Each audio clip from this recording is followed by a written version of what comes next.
Title: Creepy Night Shift Encounters What Security Guards Won't Tell You. They'll tell you the graveyard shift is about watching out for ghosts, for things that go bump in the night. They're wrong. After 30 years of staring into the darkness, I can tell you, the real horror isn't about what's trying to get in. It's about what's already inside you, clawing to get out. That silence, it doesn't just get in your ears. It crawls into your head, and it starts to whisper. Tonight, I'm going to tell you what it said. Look, I'm not here to give you stories about shadowy figures or demons.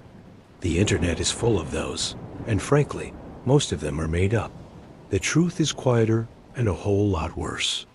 The truly scary stories from a life spent on the night shift aren't about run-ins with the dead. They're about the run-ins you have with yourself, long after the world has gone to sleep and your own body is screaming at you to do the same. It's a slow, creeping madness born from total isolation and a constant, grinding war against your own biology. These are the stories the security companies don't print in the training manuals. These are the things we guards won't tell you. Story 1. The Warehouse of Whispers. My first real taste of this was about 25 years back. I was a rookie, full of cheap coffee and confidence. The job was at a new distribution warehouse, a metal monster the size of 4 football fields, plopped in the middle of nowhere, miles from the nearest town. My job was simple: walk the perimeter, check the doors, and punch a clock at 5 different spots every hour. For the first week, it was the easiest money I'd ever made. It was boring, sure, but it was peaceful. I actually thought the silence was a gift. But silence is a funny thing. It's never really silent. After the second week, I started to notice things. The building, it had a voice. The huge metal roof would tick and groan as the night temperature dropped. The wind would whistle through tiny gaps you could never find, making these low, sad notes that sounded almost like words if you let your mind wander. At first, it was just noise. By the third week, it felt like a companion. The noise wasn't the real problem, though. It was the sleep or the total lack of it. My body was in open revolt.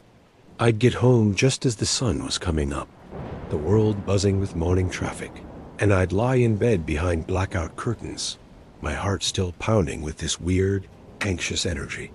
My body clock was shattered. I was living in a permanent state of jet lag, basically a ghost in my own house.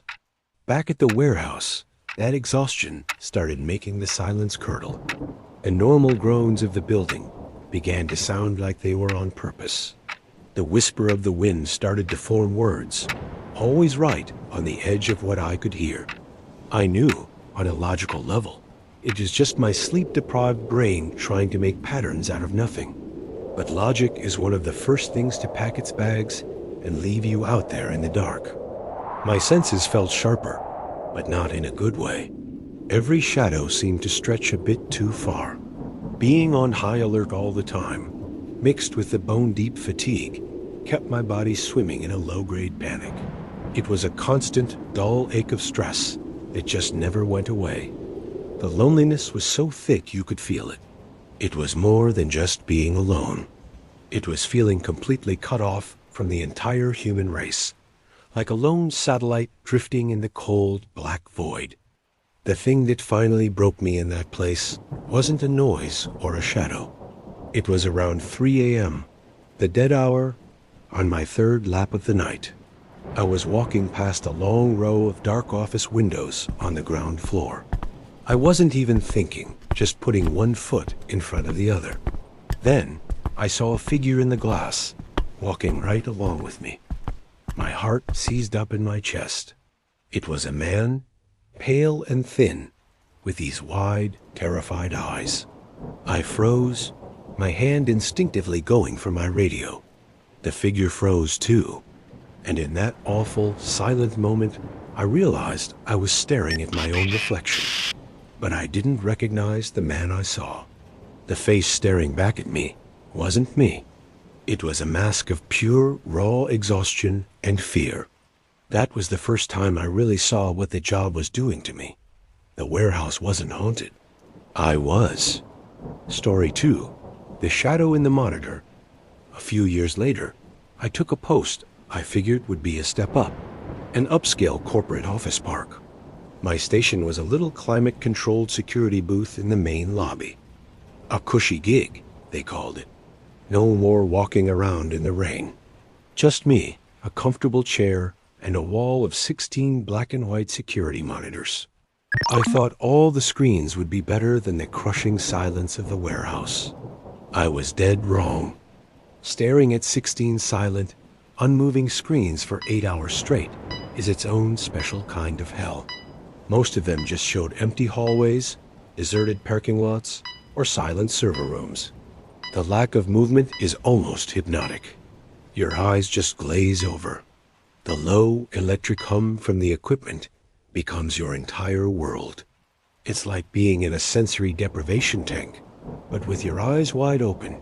The isolation here was worse, somehow. I was sealed in a glass box, watching a dead world on a screen, completely cut off from everything.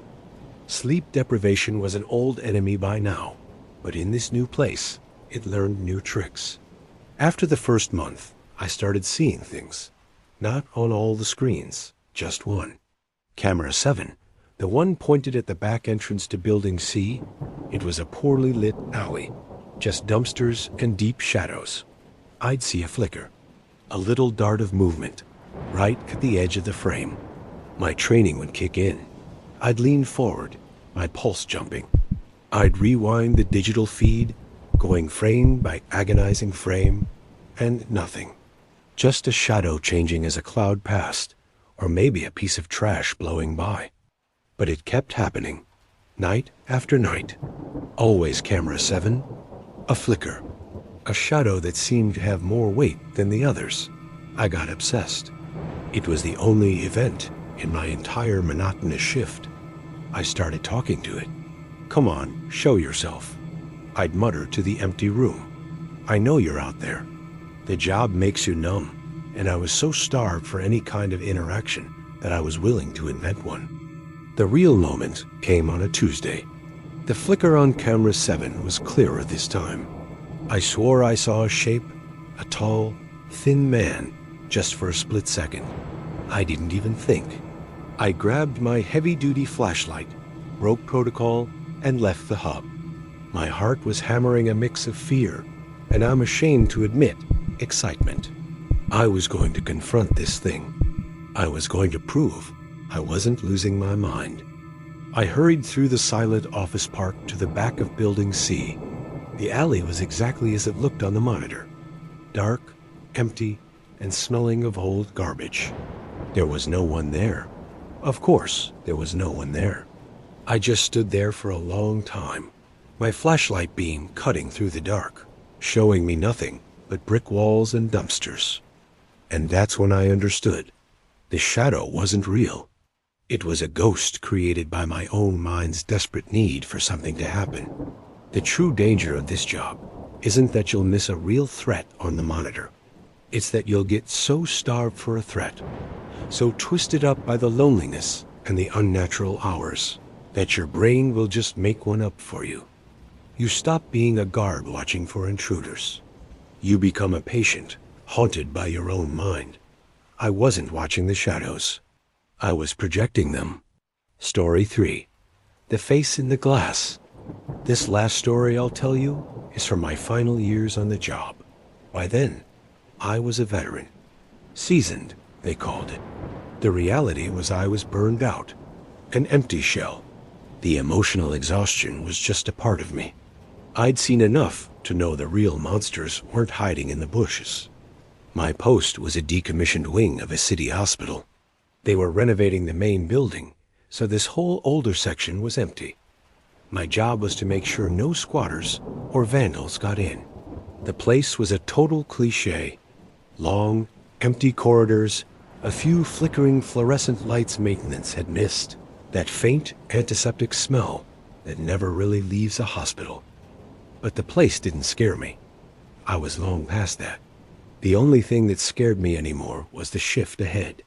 8 more hours of absolute nothing. The burnout was deep. I felt nothing. Not fear, not boredom, not even curiosity. I was just a body walking a set path. A ghost in a ghost wing. You build up this emotional wall to cope, but it's corrosive. It eats you up from the inside. You lose the ability to feel anything, and you start to wonder if you're even really there. The night was like any other, silent, still. I was doing my 2 AM rounds, my footsteps echoing way too loud in the tiled hallway of the old maternity ward. I passed a series of nursery rooms, all dark. As I passed the last one, for some reason, I glanced at the small, square window in the door. There was a face in it. It was pressed right up against the glass from the inside, pale with wide eyes. But it wasn't a ghost. It wasn't some monster. It was a man's face, twisted in an expression of such pure, raw terror and pain that it stole my breath. It was the face of someone who had been screaming for hours, lost somewhere they didn't understand. My blood went ice cold. All those years of numbness, all the emotional walls I built, they just shattered. This was real. There was a person in there, trapped, terrified. I fumbled for my keys, my hands shaking so bad I could barely think. Who was it? How did they get in? I finally got the key in the lock, my flashlight beam bouncing everywhere. I shoved the door open and blasted my light inside. The room was completely empty, just dust motes dancing in the beam. There was nothing but an old, discarded metal crib in the corner. Nowhere to hide. My head was spinning. It wasn't possible. I saw him. I saw the terror in his eyes. I turned back to the door, my light still shaking, and shined it on the small window from the inside. And there, in the reflection, was the face I had seen. It was mine. That raw, terrified, exhausted expression. It was my own. It was the face of 30 years of fighting my own body, of sitting in suffocating silence, of having my soul sandblasted away by loneliness and stress. It was the truth of what I'd become, reflected back at me. In that moment, I finally understood the ultimate secret of the night shift. You spend all your time watching the darkness, but the whole time, the darkness is watching you. And sooner or later, it shows you what it sees. Conclusion. So the next time you see a security guard sitting alone in their car at 3 AM, or walking the edge of a dark property, don't think about the ghosts or the burglars they might be looking for. Think about the real fight they're in. The fight against sleep, the fight against being utterly alone, and the slow, creeping fight against their own mind. The real encounters are the ones we have with the strangers we become after staring into the void for too long. That's the true story of the graveyard shift.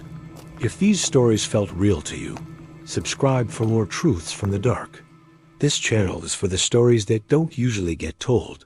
And if you have your own story, a time when the silence got too loud, or the night showed you something you weren't ready to see, send it to the email in the description below.